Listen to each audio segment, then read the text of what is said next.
And I am convinced that if we can open up and as healers work with one another, we can begin to convince people of that. So that's the second part of my prescription. Now all healers need to call patients into a covenant, and this time a covenant of obligation.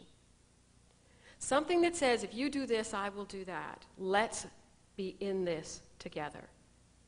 And so we need to start talking about what that means and how we operationalize that in our day-to-day lives. And I encourage and implore you in the work that you do to look at the way you word your questions and to look for ways in which patients will be called into a sense of responsibility. What is that going to take? Not Coke, but Pepsi, I hear. 7 repetitions a week to continue to get us to drink diet sodas, Diet Pepsi. Well, you know, I'm not sure that patients or communities are ever going to pay for the kinds of information systems that are going to remind people daily to take their medications. And by the way, I think that's unreasonable, and we don't have to do that.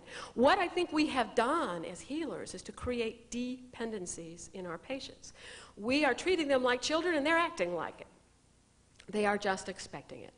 Now, by the way, I do think that there is a special segment of patients who are growing up, and now they're in their adolescence. So unlike me when I was a child and the food just showed up, I didn't really know where it came from, they have become adolescents who, like me, wanted the keys to my dad's car and wanted him to put the gas in it, but I did not want to tell him where I was going. And so now as patients, some of us are that adolescent. You know, I will decide whether or not I will take my medicines, and if I'm going to combine it with herbals and OTCs and other things, and whether or not I will tell my surgeons, even though the combination might be deadly on the operating room table. Adolescence is a normal part of her human development, but it would be an awful place to get stuck, either for an individual or for a group of people. And what I am hoping we can do now as healers is pull people all the way through to interdependence and realize we are all in this together. Down the street from me in southeastern Pennsylvania is a family practice group. They consistently have the highest quality ratings of any plan in the region, and they will be out of business in 2 years. Because of everything that is happening to squeeze them, they will not be there. I don't know if their patients know about that, but I think their patients should. And if that happened to be the group that took care of me, it's not. But it makes me wonder about my own. Will they be there in 2 years? And will I be able to get a physician? So that's the second part of the prescription. The third part then is that whole communities need to come into this covenant of obligation as well. And I define communities as broadly and variously as I define healers. A community is any group of people, in my opinion, who comes together and calls themselves one.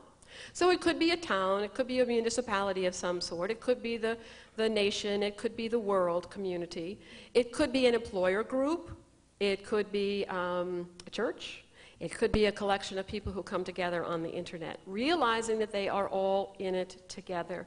And again, encouraging accountability with one another. As an employer, for example, I care about the health of my employees. I hope that my employees also care about one another's health, and that they will do things like become immunized so that they do not bring influenza to the office, because the consequences will reduce our productivity and therefore our profits.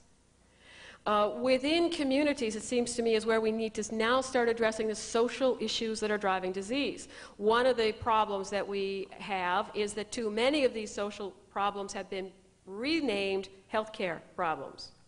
So if you don't want to deal as a community with the sexuality of your teenagers, that when your babies have babies and the healthcare system gives you a good neonatal intensive care system, you should expect to have to pay for that. But our communities don't, because they're just as dependent as our patients are, because they too are living within this covenant of grant and do not see an obligation. In addition to that, when our communities decide we're not going to take care of our elderly parents within our own homes or within some alternative setting, but it's a healthcare problem, again, a community should expect to have to pay for that. And children and guns, if I was a healer in Littleton, Colorado, then as soon as the dust had settled, I think I would have collected all of the leaders of the community around and said, you know, you've proven you can't handle guns and kids. And we are willing to patch them up, and we will do the best job we can with their bodies and their minds. But it's going to cost you. Where do we send the bill? So that's my prescription. How do we get started on all of this? We get started because the healers will decide to do that. And I'm privileged today to talk to a little more than 300 of them. One thing about covenants, they proceed from the superior party down. Now, my editors have not wanted me to write about this very much, but I talk about it. You know, it's not very politically correct these days to talk about superior parties, but I think healers are. And I think, by the way, the community and the patients expect us to be. We are superior by virtue of our education and the training, part of which we have because they supported educational institutions with tax dollars. We are superior because we have been given the tools to do this work. We've been given intellectual property protection. And we are superiors because whether you know it or not, you are implicitly a part of the covenant and they expect you to be. And so it seems to me that here's where we start. I'm hoping that today, as you listen to this, that you begin to think of one person, just one, that you can relate to healer. What other thing can you do that will give your work the kind of meaning that healers have, which is in being in league with powerful forces in order to bring people into peace and into life in healthcare?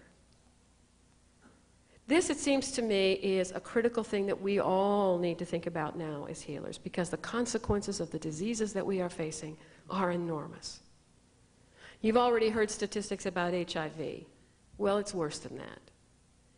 In South Africa, 40% of the teachers have HIV, and the universities cannot produce teachers fast enough to replace the ones who are dying. In every company in the urban areas, they are now training 2 people for every job because one of them will die. The economic gains of the last 10 years in Africa have been wiped out by AIDS. Heads of households are now 13 years old because they buried their parents, and they are now taking care of younger siblings. How? On an antiviral regimen. Really, can they do that? This is the world that we are going to give our children. Can we afford to give them this world? I don't think so. Can we afford to help? Absolutely we can. I don't have the statistics in my head anyway on worldwide assets, but I do here in the United States. If we were to, and disparities in wealth, if we in the United States were to look at the bottom 10% of our socioeconomic population, and we believe they are poor and needy, they are better off than 66% of the world's population.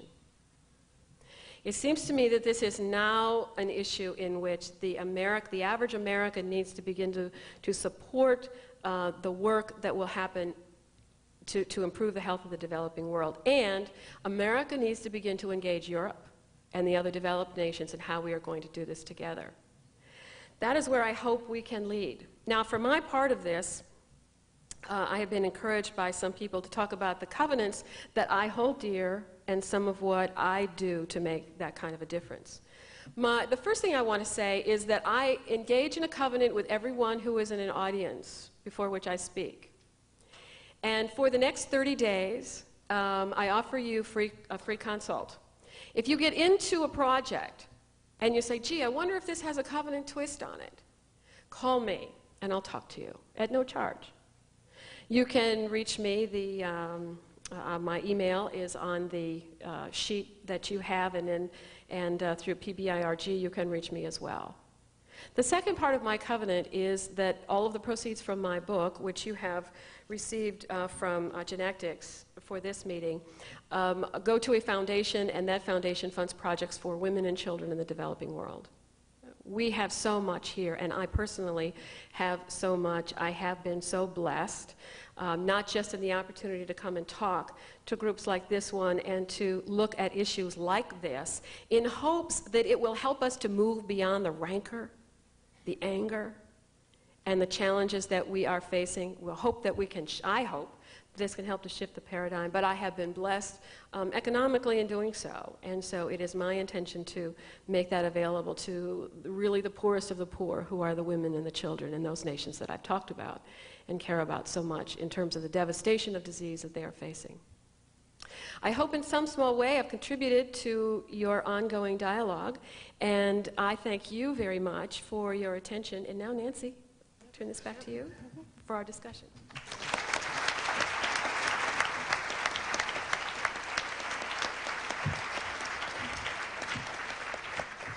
Thank you, Glenna. And now it's time to open up the floor to you.